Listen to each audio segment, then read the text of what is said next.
Well, good afternoon. This is Astrud, and Paul is on the back line with our camera and all the other operating goodies. And then we do have one class member in today that's live, that's going over, taking opportunity to go ahead and give us a chance to try our trial run here with doing a streaming class with a combination live class. So basically this is a project class. So this one is if you're already familiar with some of your sewing techniques, but we're going to go through the whole setup of the machine and also what you need to check for when you come in to use one of the DMS machines, just to give you an idea. So what I bring in for myself, because sometimes there aren't clips available, instead of using pins, I prefer to use clips. And these binder clips here, or these notepad clips, these I've got over at my favorite little $1.50 store, Daiso, D-A-I-S-O, Daiso Japan. There's a couple of locations here in the DFW area that these are just some clips. Also, they had this cool little handy box, so I maybe spent about $10 and got a couple of different sizes of clips that you'll see me use when I'm putting together the bag that we're going to be working on. So you can get them in multicolor or this lovely shiny silver that I have. The next thing in my box or my bag, I have my zipper bag full of my own rotary cutters. So the 45, which is good for general fabric, the 60 millimeter, which I use for fleece, and then I have a little itty bitty 28, which I use for, you know, fine detail cutting and stuff like that. Rotary cutter is your friend, and it is a wonderful piece of equipment to have. Just don't cut your fingers. Almost every seamstress, at least once, has stitches from cutting their fingers from cutting fabric. But a good seamstress doesn't get blood on the fabric, just so you know. In my other little box that I have right here, I'm going to put in front of here. Here's a set of clips that I just wanted to try out. They're just the steel clothespins, also $1.50 at the Daiso. My own little scissors that I have, because sometimes the nips here might be a little dull, but I already know that I can use this with no issue. I have a seam ripper, and usually I keep some marking pens. And also what I bring in as well are some of my own needles. So this particular Baby Lock Zest uses the 2020. I have both just the universal point regular needles. If I happen to be using a stretch or if I happen to be using a stretchy fabric or a knit, then I can also pick up the universal overlock, which is also comes in handy. We're going to go ahead and change the needle on here. For this particular project, we're going to be using the blue size, which is a medium weight woven fabric. If we need to, we can switch over to the purple, which is for thicker fabrics when we're going through to top stitch, because we'll be going through like 6 layers, so if we have an issue. So one of the first things that you do want to check when you're coming in is, Paul, are you going to be able to see the dials? Huh? Okay, so basically, or back this one up so you can see the machine.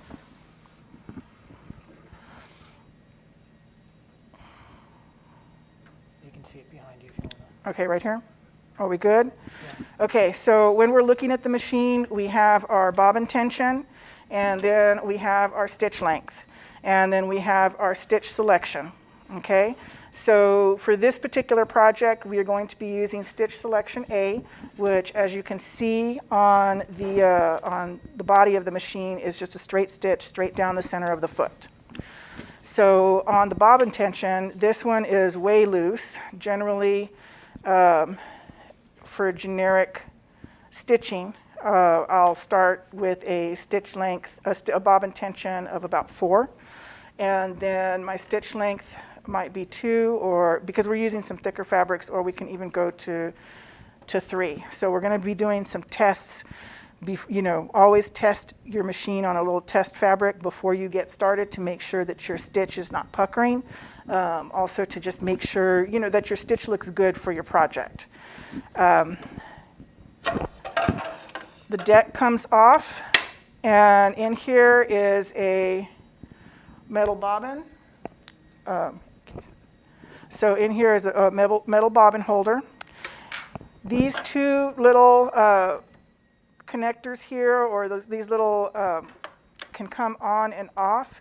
The only reason that you need to open that up is when you're looking in this machine, and this one actually is pretty clean, to see if I've got any extra lint in here, because as you're sewing, lint happens, and depending upon what you're doing, you want to go ahead and check to make sure that you've got your lint out of here. To go ahead and take these out, now I can go ahead and see if I've got lint way up over in here, and that way I can dust all that lint out. Never fear. The machine, it normally comes out like this, so I'm going to set this piece in. Then you can see how we've got a notch right here. You able to see that? Okay, we've got it. I'm going to get the droid cam up so I can get a close-up. Just keep going. Okay, well, we've got a notch in here in the top. The notch is only going to fit in one position, so you can't go wrong. Look here on the bottom, there's a little peg that comes out. If we look right here on the inside, there's a little peg right there, so it'll automatically fit. This piece only fits in one direction.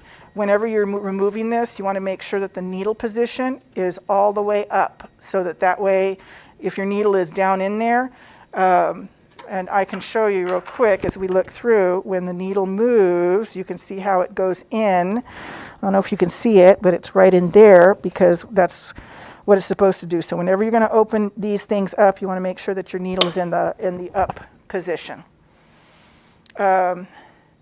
Also, when you're doing this, it also helps to have the power off, so that way you don't accidentally bump anything, or better yet, when you're playing.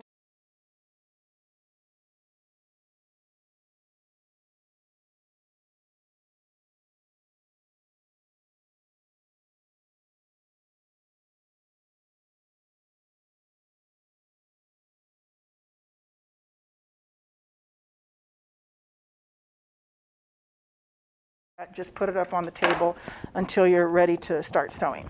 So, Sorry, but if you want to go back to the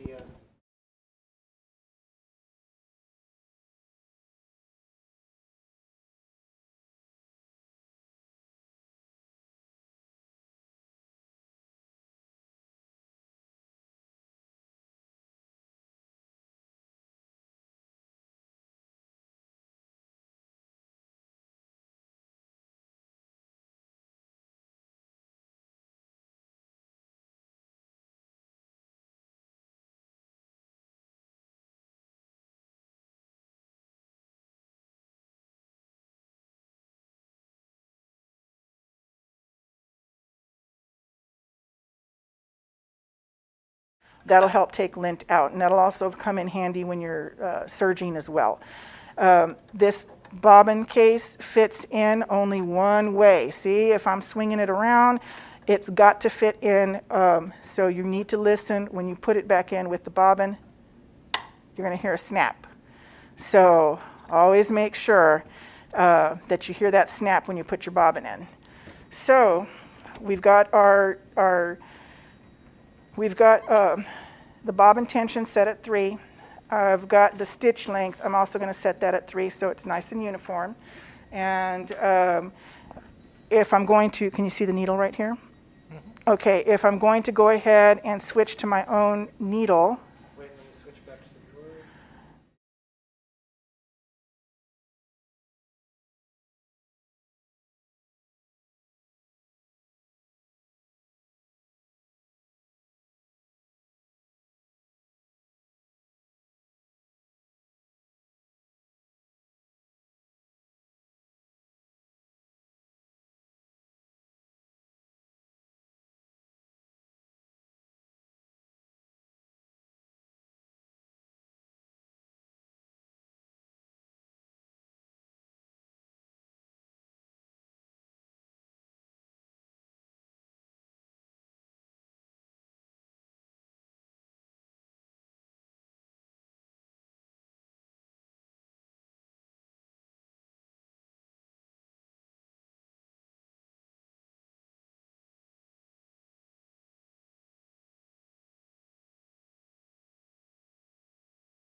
And I'm going to go ahead and wind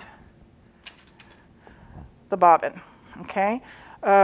We should have already cleared out all of the bobbins that don't fit this machine out of here in the Makerspace. But you can, see how it slides right in, and it fits all the way to the surface of the case, and it spins nicely. And I cannot recall the number of it offhand. I think it's the S15. I'll have to check, or it'll check in the book, or you can even Google online Baby Lock Zest, the bobbin size. So if you're buying your own bobbins because you want to have your own thread colors that you want to take home, then that would be good. Because if it doesn't fit tight, if it fits too tight, it's not going to spin. If it's too narrow, it's going to wobble all around, and your stitches are going to look like crap, basically. And it could jumble up here in the machine. So I've got my thread. Paul, are you going to come back with the phone? And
I want you to think of my tail. So are my fingers in here?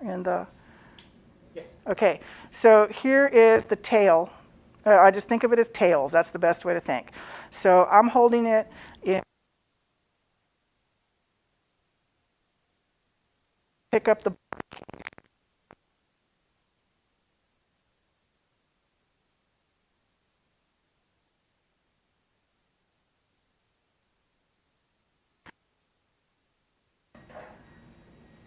until it comes right there, and it's gently coming out. So I've got a long tail here. I'm going to snap it in, and there it is. So I'm not ready to close this door yet. So now I'm going to go ahead and take my thread, and I'm going to follow the arrows. Paul, did you need to come back over? It's a class 15 bobbin. Huh? Class 15 bobbin. Class 15, so we were right, class 15 bobbin. So now I've taken it off of my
Where'd I put the potato bag? Oh. So what we're going to be making today is a potato bag. And basically we've got an inside here, so it's like a big giant pocket. So it looks like a big giant envelope, but when it's finished, then you can stick some moist, washed potatoes in here, stick it in the microwave for a couple of minutes, and you'll have nice steamed potatoes, not dried out and shriveled out, that you sometimes get. You can also you can do corn on the cob in here, and then you can also steam, warm up rolls.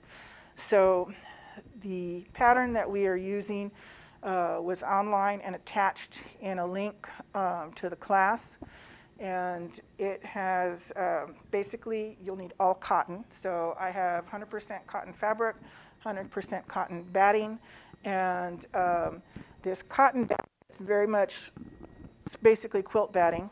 And you know me, I kept an eye out and I found a piece of 90-inch cotton batting in the remnants bin where you can buy it off the roll. So I found it on the remnants bin, so I got it for 50% off. What was the name of your package? It's Wrap and Zap. So so the other way to purchase this, Annette bought hers in a bag called Pellin. Pellin is the product, and it is called Wrap and Zap, and lo and behold, there is a baked potato bag pattern on the back of the bag as well. Apologies for the image being flipped all the time. So Wrap and Zap natural cotton batting. So that is what we need, is 100% cotton batting. Do not use any of the fleece, because that's polyester. The problem that you run in with if you're microwaving it is that polyester can melt. And you don't want things melting in your microwave. So 100% cotton on the batting, 100%. Oh. Just because I got the image. Okay, this is the package, Wrap and Zap. And this is on the back, there's for a potato bag, how to go ahead and cut it out. And but mine I picked up loose in the remnant bin, and sometimes when you go searching for remnants, the best way to maximize your remnants, if you don't already know, is to go ahead and check and see if those remnants are on sale. If the fabric itself is on sale, then not only it would be 50, like at Joann's, it's 50% off the current price. So if it's 50% off, then it's another 50% off on the remnant, especially if you only need a little bit of a remnant. So now we're going to go over to the fabric. I have already pre-cut my cotton batting, and I've already pre-cut my liner. What I wanted to go ahead and show is I have 1 yard of this fabric, and I bought it specifically for potato bags. And we're going to go ahead and rather than just sew one, I'm going to show you how to pre-prep, and basically I'm sewing 3 of them today for this class. That way you can see over and over again what exactly I'm doing. Okay, so I'm going to walk over to the cutting table.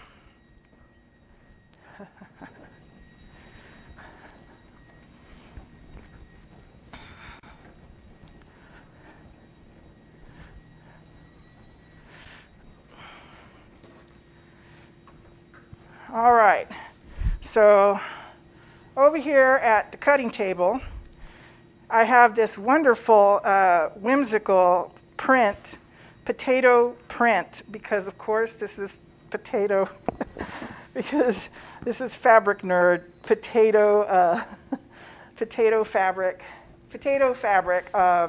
So I figured it would be silly to make potato bags out of potato printed fabric.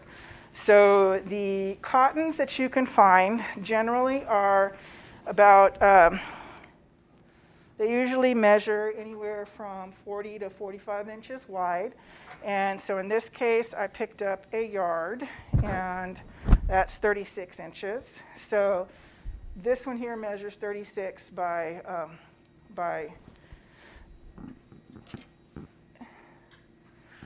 36 by 41. So in looking at this, 36 divided by 10, I'm going to get 3 10-inch widths. And if I do the potato bag, the 20 inches on this length, then I'm going to go ahead and get 2 bags. So 2 bags, so I can get a total of 6 bags out of this 1 yard fabric. So once again, look for sale, sale, sale. So what I'm going to do so that I can cut all 6 right now at this time is I'm going to go ahead and fold my fabric in half, flatten it out, make sure that I've got the straightest edge. So I'm looking at it this way. Good. So I can see this. So I'm going to take this ruler here. I also have a ruler that has a finger guard on it, so I need to be careful. A finger guard is a good thing to have because if you happen to slip over when you're using this rotary cutter, this is very sharp. It is a very sharp blade, and I've had 3 stitches on this finger to prove it. And if you want to make your own on a standard ruler, what you can do is go to Home Depot and get the clear, like 1/2 inch to 3/4 inch wide corner protector for drywall. And some double-sided tape. And just use double-sided tape and just stick that down right on top. That works just perfectly, and you can put it exactly where you want. Instead of buying one that's going to be real expensive, Yeah. it's all one unit, just make your own, it's a lot cheaper. And that helps, especially if you're cutting large things. The one that I've got is on a 48-inch ruler, so because I do cut larger pieces of fabric when I'm strip piecing, so it makes a big difference and protects the fingers. So I'm going to line this up on 1, and I'm going to cut, and I'm going to go to 10.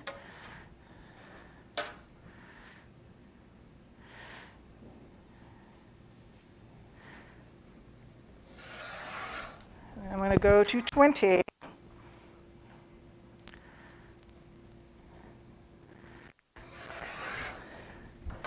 Off to 30.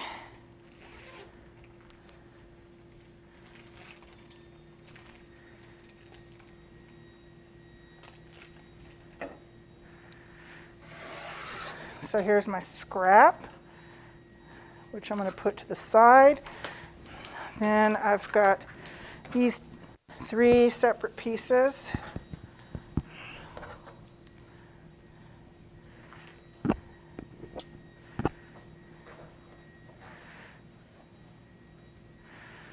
So I'm going to turn these back.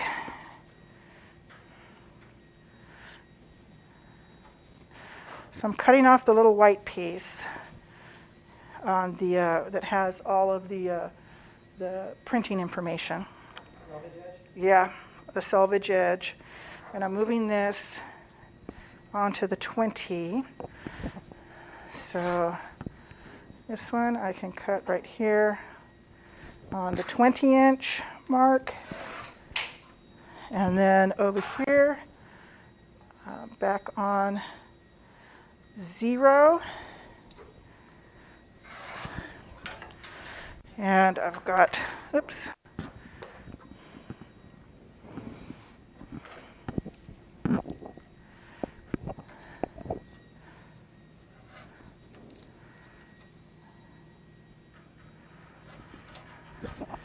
Accidentally got a little piece stuck there. So I'll put those to the side.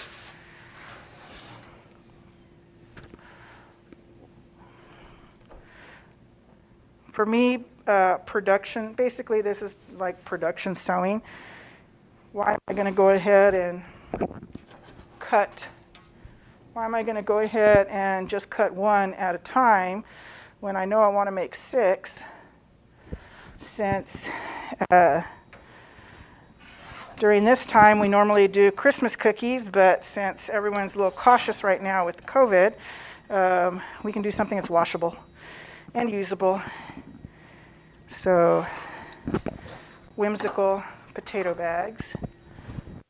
So, you cut everything all out at, oh, this one's already done. Done. This one. So I folded this so that I could get this selvage, the dye selvage out, so I wouldn't have to see it. So I get nothing but the color of the fabric. Print is what I want to see.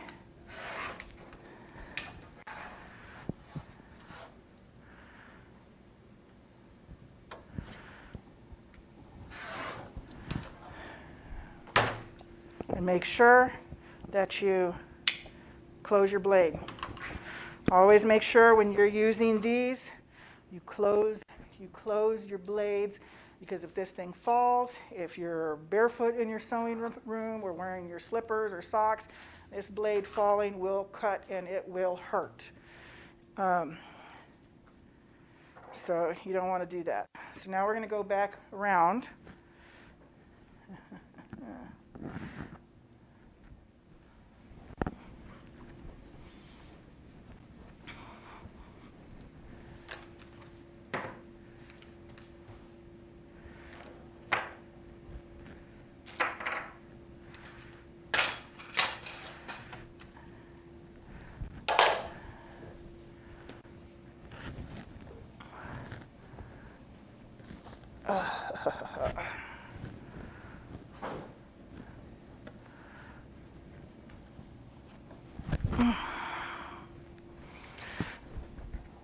So I'm going to do a quick test. Can you see, are you in position right here? Or do I need to move over? No, you're fine. You're fine. Okay, because it was too far over. How's this? Because you were too close into my space. You're good. Okay. So I'm going to do a quick test before I start stitching up the actual piece, because I have small scraps. So basically, I'm going to sandwich this with the print and the liner, and then a piece of my batting. And rather than using pins, this is where I'm going to pull out my clips.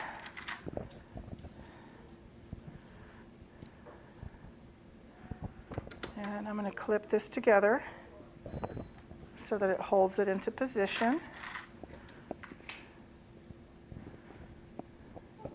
And it's all lined up.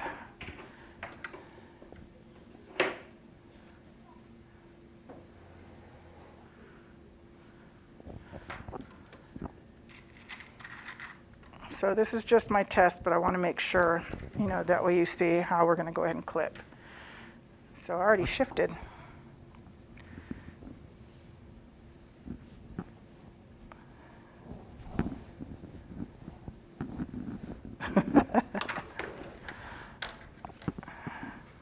My tester's already shifted.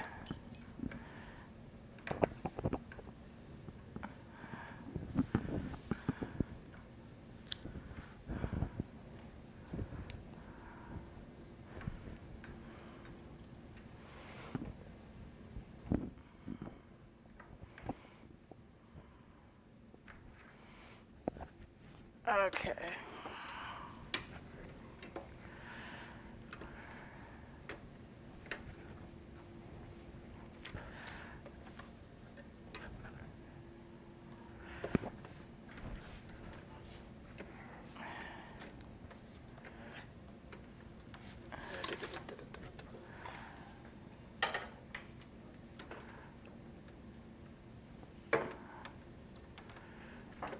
Okay. I tend to use a tighter seam allowance.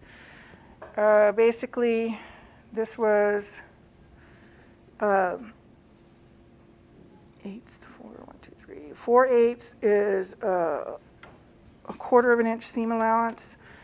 Is that correct? I'm trying to think of how many eighths. 2/8, 2/8 and a quarter. 2/8 is 1/2 inch. So 2/8 is a 1/4 inch. okay, so 1/4 inch, so I'm in the right.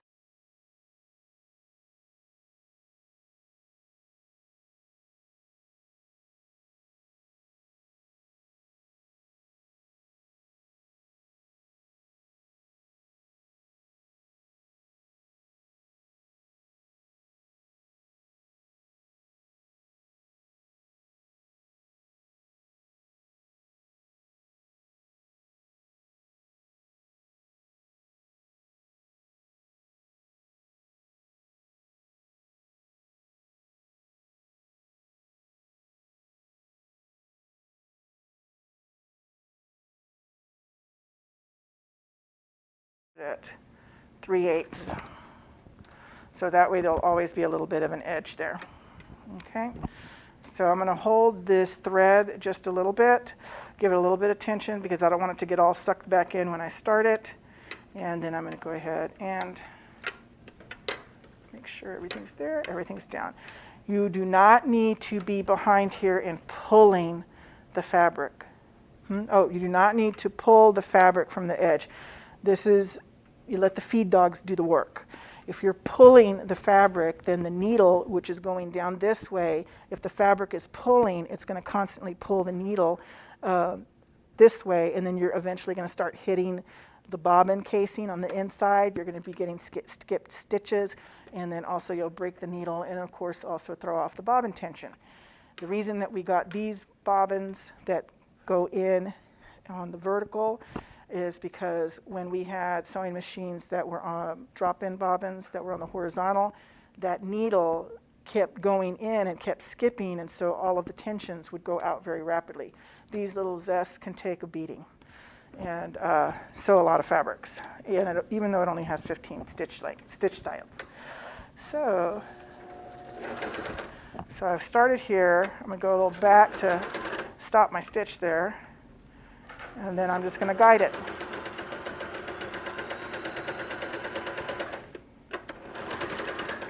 So I'm checking my stitch to see if this stitch is going to be good for this particular one. Which camera?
Actually, that might be interesting because I'm flipping so it's Uh-huh.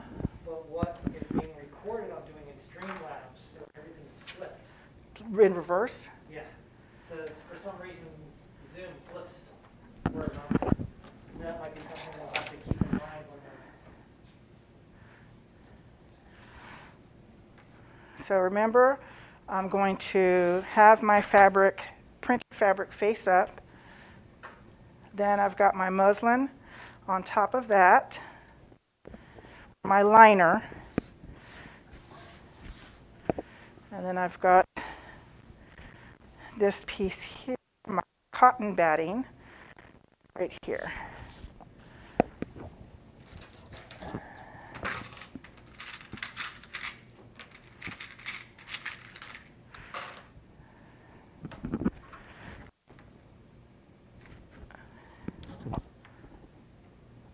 So I'm going to clamp everything Or you can pin, but I don't like, at least the clamps, if you're using clips, clips will hold everything in place, but when you're switching from sewing to serging, if you're already using clips, that keeps you from accidentally leaving pins in the project and destroying the cutting blades on a serger. Totally different machine, but pins not so good because it will, you can break blades. So I'm going to put one together. Now I'm going to put a second one together. May as well get a couple together, because you're going to see how quickly this assembles, at least, you know, when you're putting it together.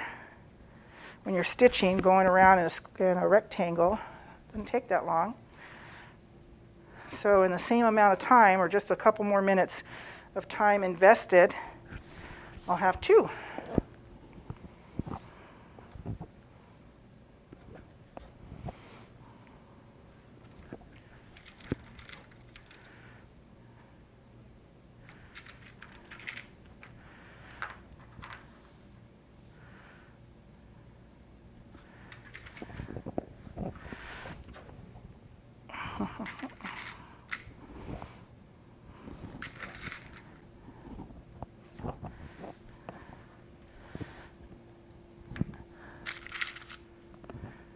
You need some clips?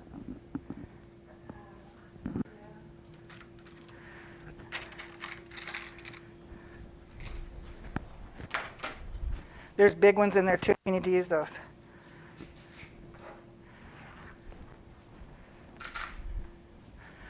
So now I'm going back around to start the sewing.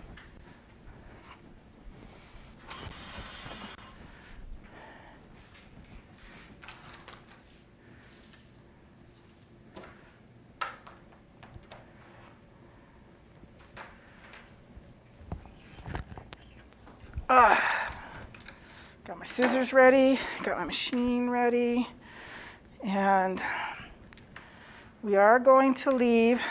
Oops, this is just a little bit wider, so I am going to do this a little bit. Let me see if I have to. There we go. Just do it this way.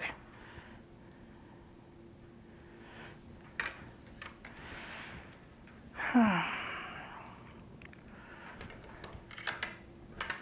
I'm going to see how my batting goes through those feed dogs.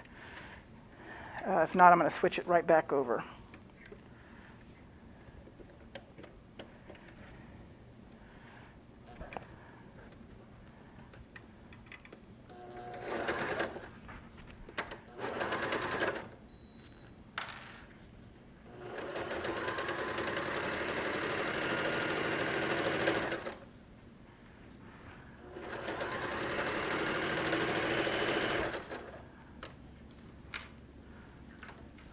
So far it looks like it's going through pretty good.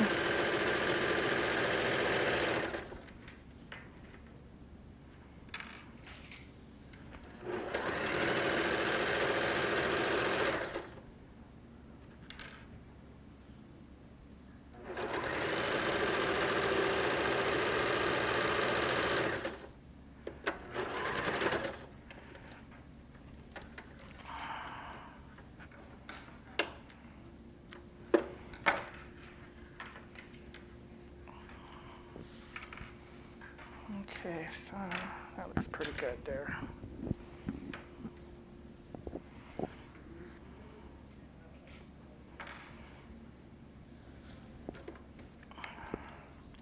So it seemed like the batting went through the feed dogs okay. So hopefully quilters that are watching this are not going through total shock. Normally I would use the fabric, but I hadn't. Apparently I'm slightly shifted, but I'll switch over to this side so that way we can stitch appropriately. I wanted to make sure. And I'm actually going to turn the corner on the other side, just lift and move, but if you went off the edge, so that one needs to be over here. My lower fabric is in the right spot. My batting was just a little bit too long. So you could trim that beforehand. You should trim that beforehand. I just did not.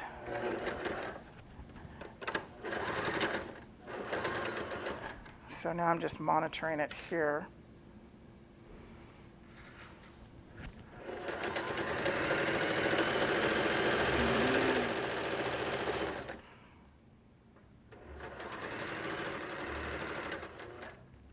I'm going to leave my needle in there. I'm going to lift up the foot, and I'm going to turn the fabric.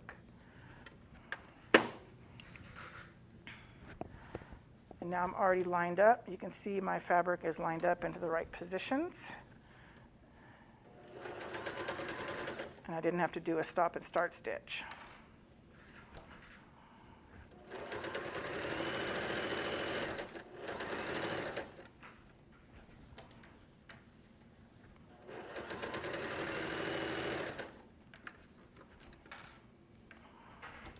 I'm just peeking to make sure that my fabric hasn't shifted.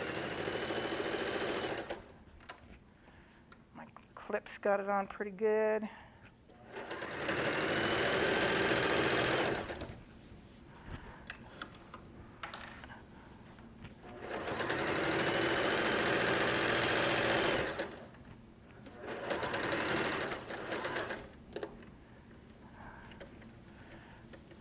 I'm going to go just a little bit over, hit the reverse,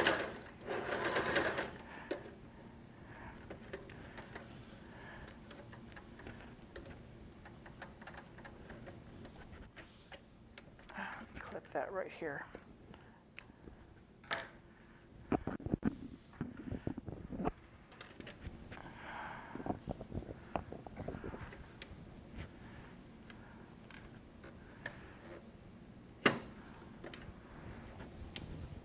And then I'm going to get my thread, make sure my thread is both out.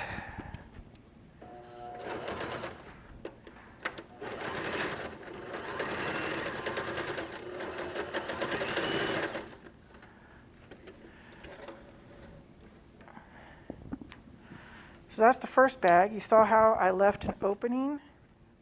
Which, are you up to this camera? Okay, you saw how I left an opening because we're going to need to turn this inside out, to right side out, because right now it's inside out. We're not going to do that one yet because I just stitched that one. Clip some of these threads, and I'm going to show you in a moment where else I'm going to be clipping. Paul, could you check in the scissors to see if there's a set of pinking shears in there?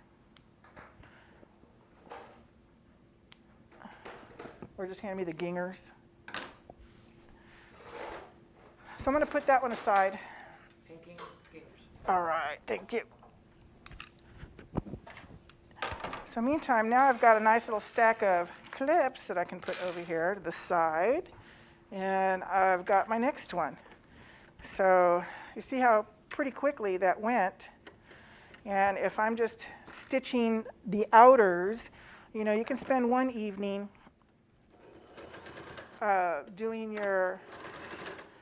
spend one evening cutting, spend another evening, depending on how many you're making, spend another evening sewing. Put the whole project to the side and then turn them inside out another day. So this is just, you basically could finish 6 of these in one evening if you were feeling bold. And you were, you know, right now with lockdowns and stay at home, what better way to spend your evening than making potato bags? You can also cut this down, instead of it being a 10 by 20, you can cut this down to a 10 by 10 and do the same thing, but not sew it and fold it, not fold it, just edge it and do some of the other stuff, and then you've got pot holders.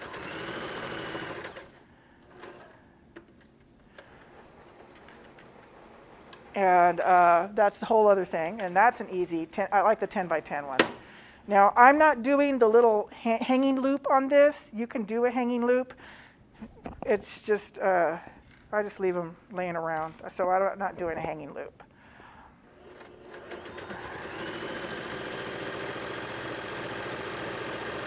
Now I'm not pulling on here on this edge, I'm just gently holding these together and I'm letting the machine do the work.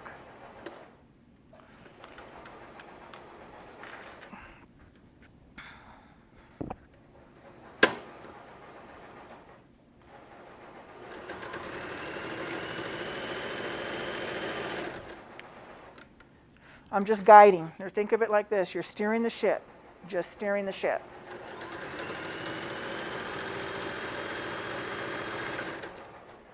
Annette has started working on hers over there too.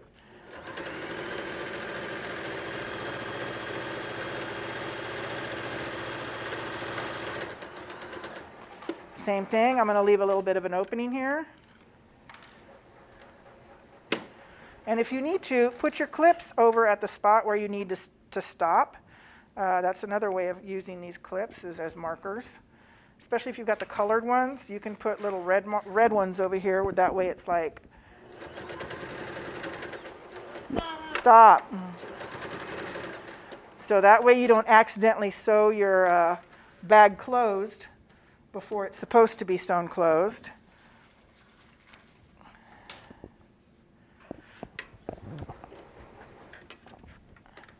You could also try like different, like alligator clips versus like binder clips too, to duplicate different things. Yep.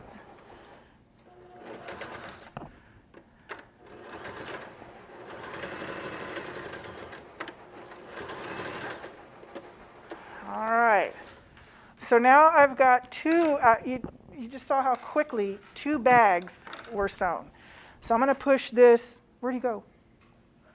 I'm going to push the sewing machine a little bit out of the way so we can see what it is that I need to clip.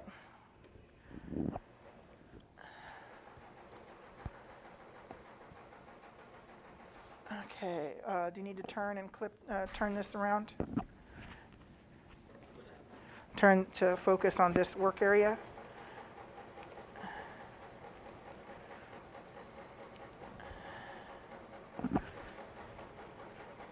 So now I'm going through and clipping any loose threads that I don't need at this point on the inside so they don't throw me off. I'm going to grab my other bag, also do the same thing, clip off my loose threads. Take a look, make sure everything is stitched together. So far, so good. And then I'm going to grab a bigger pair of scissors, not just trimming scissors. And I'm going to clip my corners. So you can see right here. Okay, so I'm just going to go ahead and clip that corner. So I also see I have just a little bit of excess, so I'm just going to leave this. And then I'm going to kind of clip.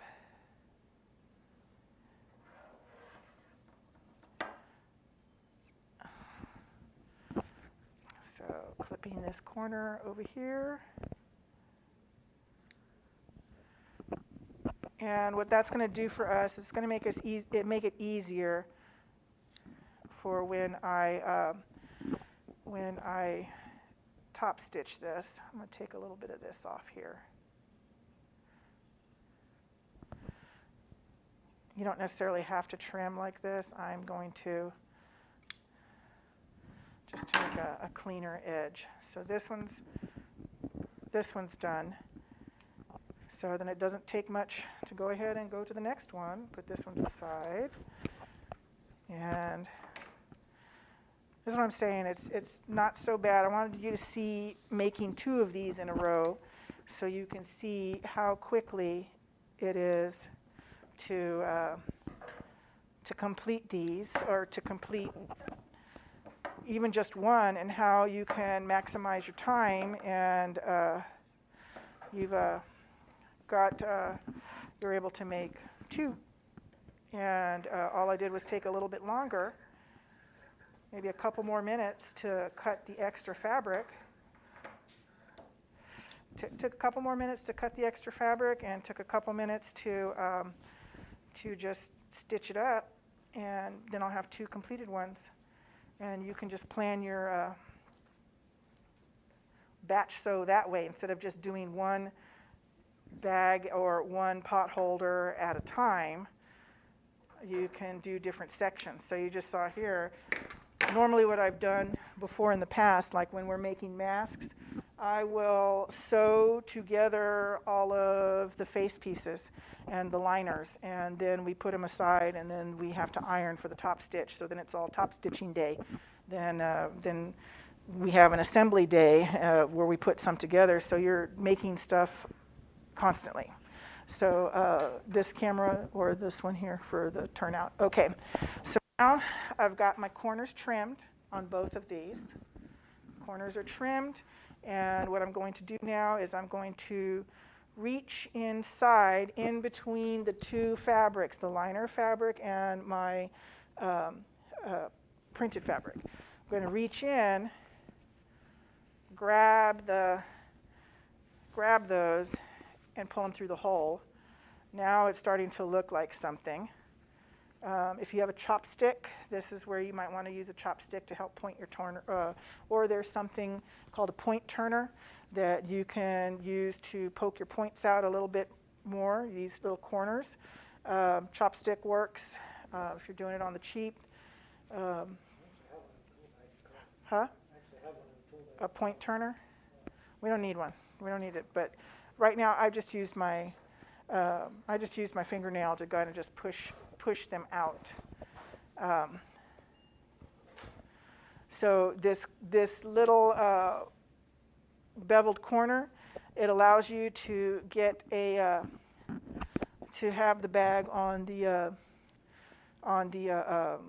to flip those corners out and get them pretty tight. So now I'm going to do the other one, and then I'm going to go to the ironing board. Hopefully the iron, every time you hear the beep, it comes on and off. So hopefully the iron is on still. See, this is where you can do these in different batches. So if you're making 10 of these bags, one night you could cut all the bags. The next night you could assemble the bags and have them all clipped and ready to sew. Then another night you're sewing them, and then another night where it's like ironing time. And then the next thing we're going to do is we're going to top stitch. So I've pushed all of this out, and the reason you want to iron before this is because look at how loose this is. If I'm trying to flatten it myself, it's better to go ahead and iron the piece down. And we need it to be nice and flat so that we can go ahead, and then we're going to do a very basic quilting stitch on the top, because if you remember, this bag has a few little stitches, and that's to help keep the, if I turn it right side, if I turn it inside out, you can see the quilt stitches a little bit better. And it's just zigzag stitches. You can see these a little bit better. You can see that they're, So I just turned the bag, the completed bag around, and you can see how it's got these zigzag stitches all over. These are just simple quilt stitches. And this is just to help keep the cotton batting in place so that it's not shifting around and getting all bunchy and moving around and leaving. You don't want it to do that. You want it to stay nice and flat. So I'm going to walk over to the iron, which is going to be on the far one.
So now I'm going to top stitch. Okay, can you see the machine?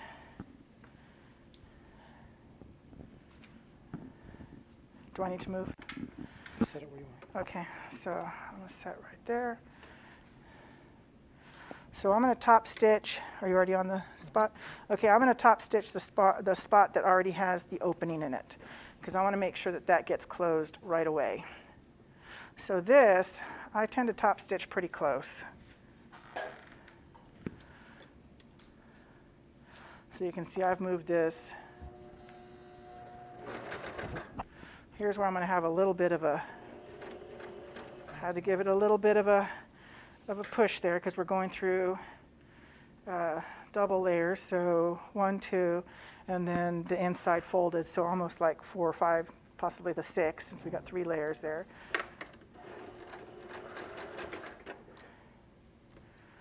I'm still going to just guide it. I'm not going to push. Yeah, just gave it a little bit of a nudge there, but I'm still going to guide. I'm not pulling or pushing, even though it's a difficult fabric, a difficult push through.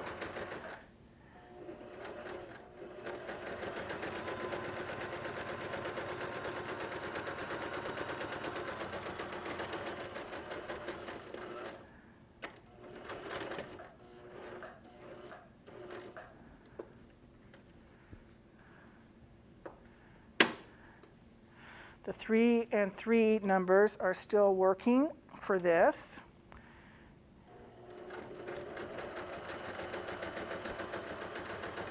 And that's for the bobbin tension and the stitch length. If you're doing something thicker, like these little baby lock zests can actually sew lightweight leather. You'd have to just move your stitch length to 4, to the maximum. And also your bobbin tension might need to go to between 3 and 4, depending upon, it's very thin, the upholstery leather. Blue jeans, same thing, thicker fabrics, bigger stitch length.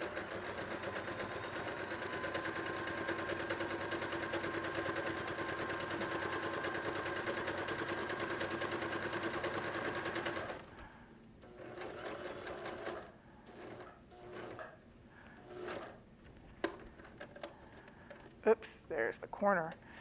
I'll lift my pedal, boop, drop that there.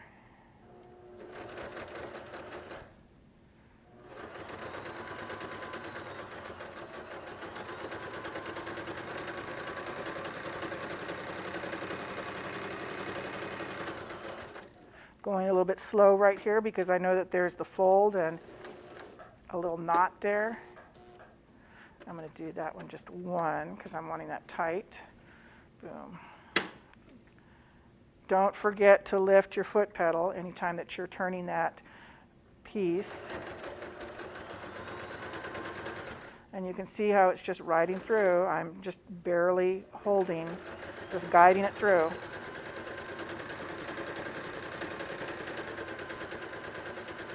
When you're going through thicker fabrics, you don't want to go super fast. You just want to go nice and steady.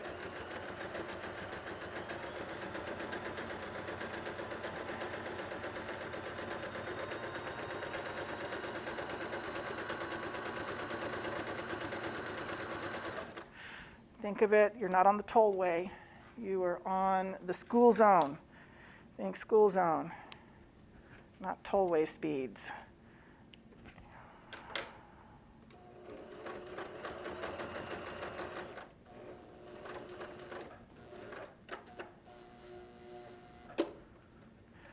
And then I'm going to back stitch to lock my stitch. All right, that's the first one as I clip it off. Now, before I top stitch my next one, before I go ahead and move to the next part of the quilting, where I would be changing my stitch pattern, because I'm going to do that zigzag, I'm going to go ahead and stitch up my next one. So we can even look at it from this side if you want to stitch it from the potato side versus the how we had it before, where the potatoes were on the bottom. My print was on the bottom.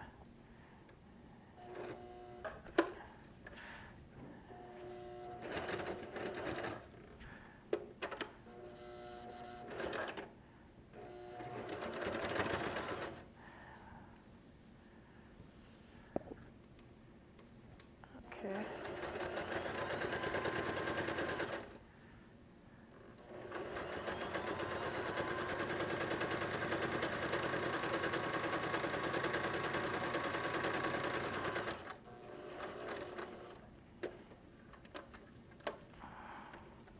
You heard it when it started. It was a little thick right there, so it almost got stuck.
So needless to say, we've got the second one top stitched. So that one's good. We're not going to finish that one this very moment. We need to finish up this other one. So I'm going to go ahead and go to my stitch selector, which is identified as stitch selector. And I really liked that I could do a regular zigzag, but I like that little zigzag that D was doing.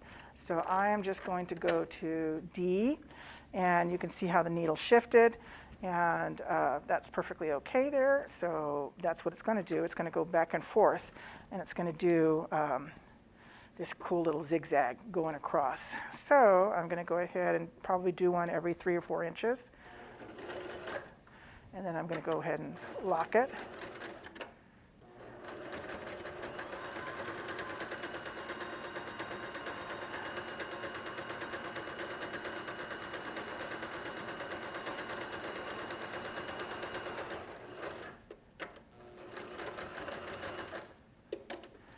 Lift, clip,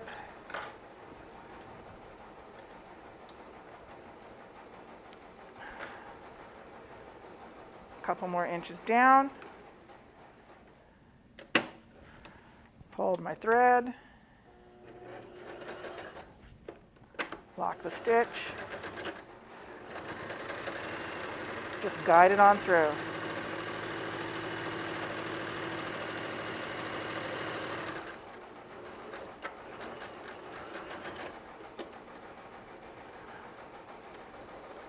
Lift, clip, I'll clip that one later, clip this one now.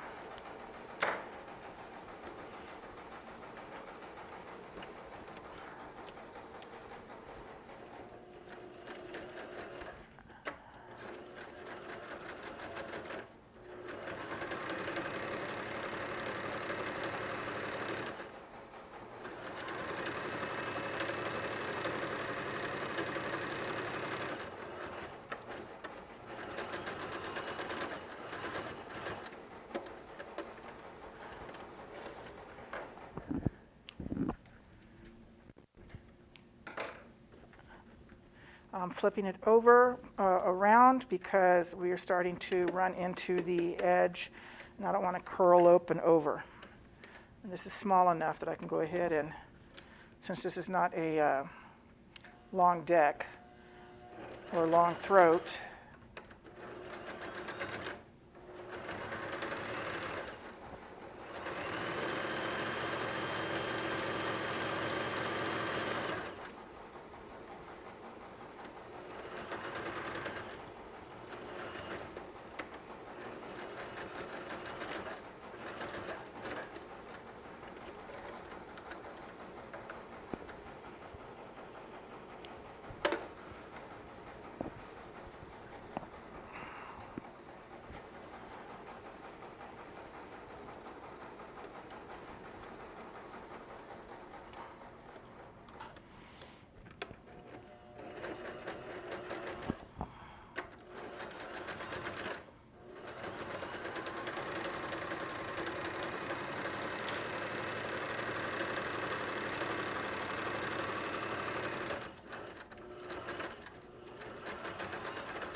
real quick, I'm going to clip some threads.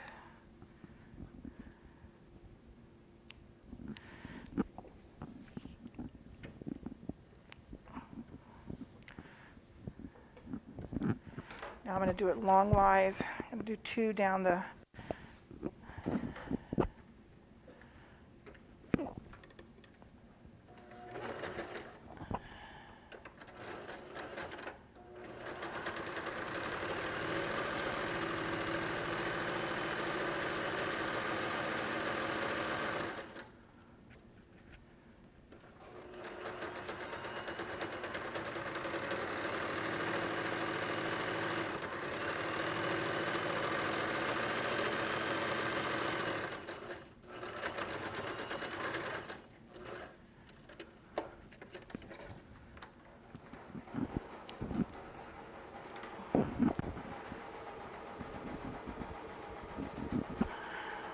getting a little pucker on the top.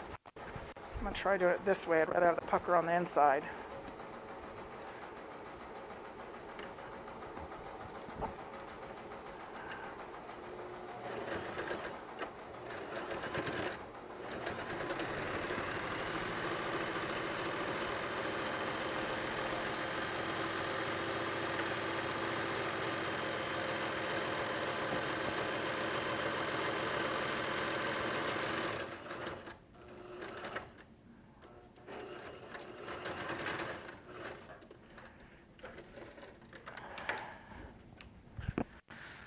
I'm going to clip these threads real quickly, and then we're going to fold it and top stitch again, just so that way it's assembled. At this point, you just have a mat or a giant trivet for baking. But we want to use this to make potatoes.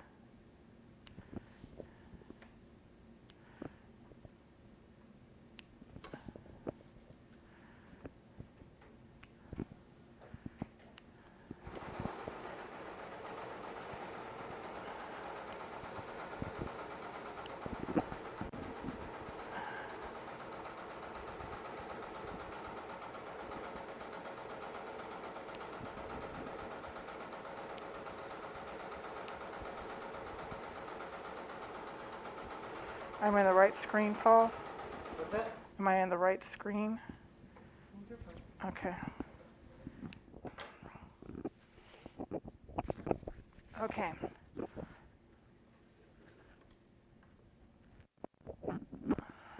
So I'm going to unfold this one here so I can remember where my measurements are.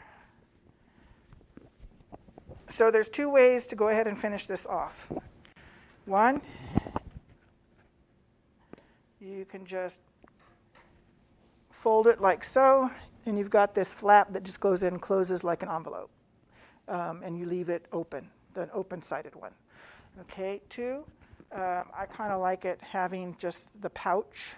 So I went ahead when I folded this one over. I'm going to cut this longer, it's longer, definitely longer. So I'm just going to go ahead and, yeah, my other one I made longer.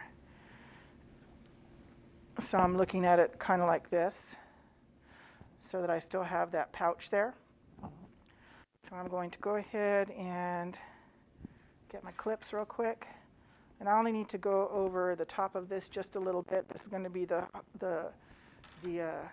hard part to stitch because it's going through several layers. And that way so that this is even.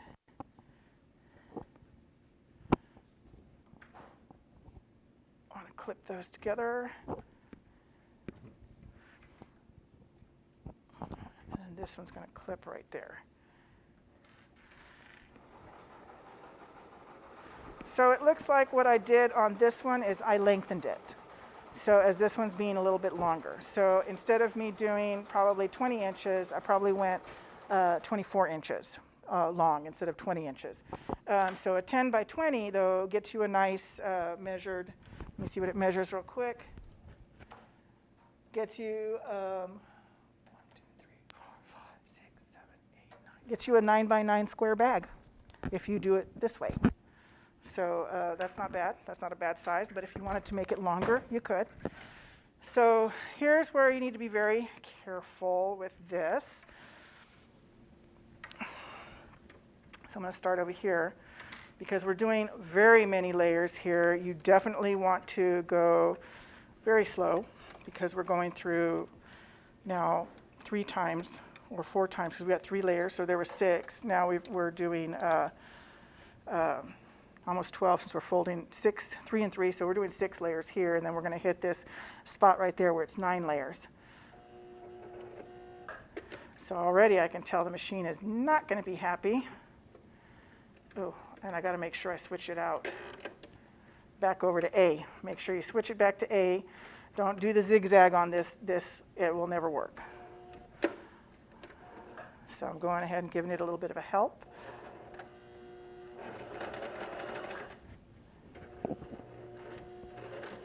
This one I am having to give it a little bit of a push. Yep. Just a gentle push, just to get it to start.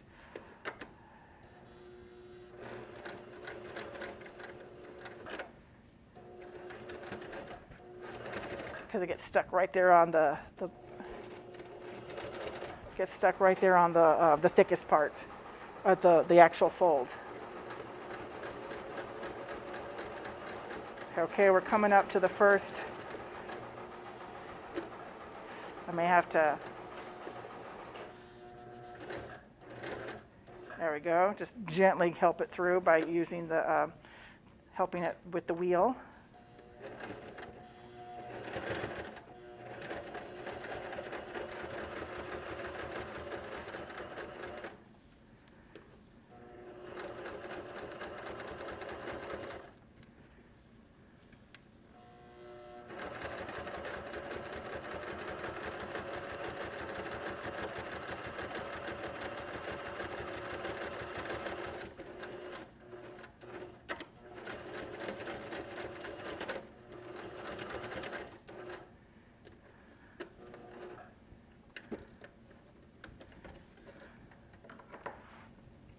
And I made it through.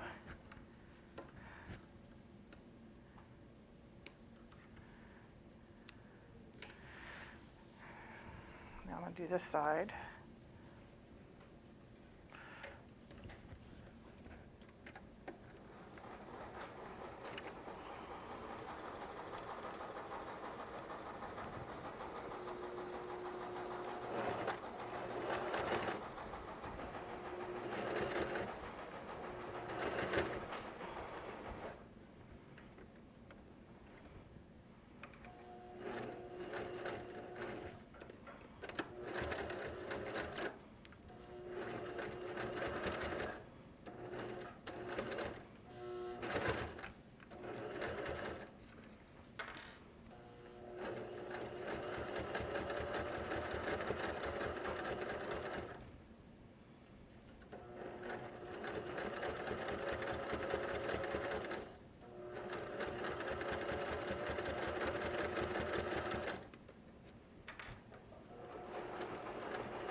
We are at the very good spot where hopefully this needle doesn't break. Whoops, did it get stuck? Where did I lose my thread?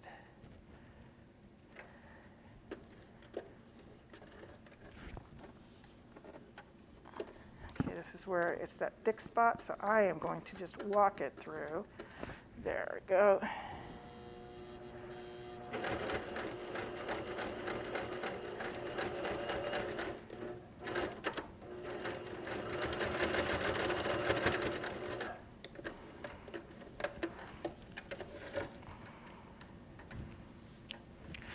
This spot right here where you're going through literally 9 layers, but then it's got that fold in there, so you're probably going through almost 12.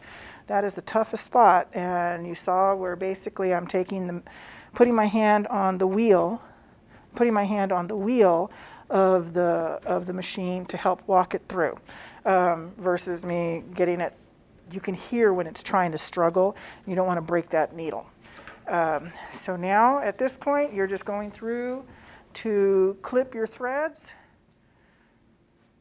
and we have completed a potato bag, and we've already got one that's ready to be quilted.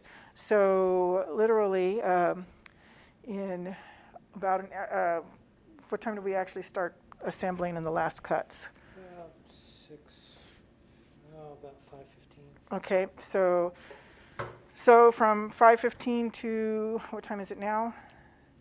It's been about 90 minutes. Okay, so in 90 minutes, basically we cut out 6. We have assembled 2, but you at least have seen how to go ahead and think in the way of sewing multiples. And I know sometimes you might be thinking, sometimes as a beginner sewer, or even you might just be used to sewing 1 to completion, continue to sew to completion, and then making 1 at a time, which it would take you pretty much about the same time. But in this way, we just did sewing of 2, and we're almost done with 2. And but we got 1 completed, so that way this class can end, and you're not sitting there going, oh my goodness. So in the future, we can go ahead and do sew along for pot holders. Some of the other project classes that I've done is sew along doing the tote bag on the serger. Also, I've heard requests for actually doing the actual video of how to thread the brother serger, and also to troubleshoot some of your serging issues. And we can go ahead and do something like that. And that's a few other, some simple projects that we can do, like cup cozies or something like that.